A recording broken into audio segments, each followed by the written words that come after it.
இந்த ஒரு வீடியோவில் நம்ம பார்க்க போகிறது வந்து எப்படி இவங்க வடை நம்ம எல்லோரும் விரும்பி சாப்பிட்ற ஒரு ஃபுட்டு தான்.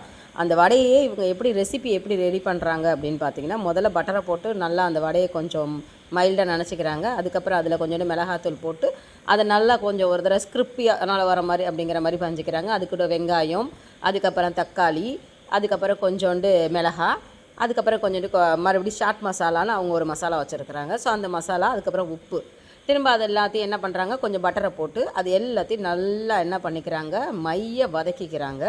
அது வதக்கிறது அன்னியில் நல்லா இன்னும் கொஞ்சம் இது பண்ணிக்கிட்டு கொஞ்சம் தட்டையும் போட்டு என்ன பண்ணிடுறாங்க அப்படின்னாக்கா, நல்லா வேகணும் அப்படிங்கிறதுனால அந்த தக்காளி எல்லாத்தையும் நல்லா வேக வச்சுட்டு திரும்ப அதை நல்ல ஒரு மசிச்சுக்கிட்டு அது கூட என்ன பண்ணுறாங்க அப்படின்னு பார்த்தாக்கா, இந்த நம்மளோட வடையை எடுத்து போட்டு அதை சின்ன சின்னதாக கட் பண்ணி ஒரு 4 பீஸாக கட் பண்ணிவிட்டு திரும்ப அதை ஒரு ஃப்ரை பண்ணி அந்த மசாலாவோட நல்லா டிப் பண்ணிவிட்டு இதை வந்து என்ன பண்ணுறாங்க அப்படின்னா, ஒரு பிளேட்டில் அழகாக வச்சு அதுக்கான சட்னி, கொஞ்சம் சாம்பார் எல்லாத்தையுமே வச்சு ஜஸ்ட் 50 ருபீஸ் தான். பட் சுவையான நல்ல டேஸ்ட்டான வடையை ரெசிபியை செஞ்சு தராங்க.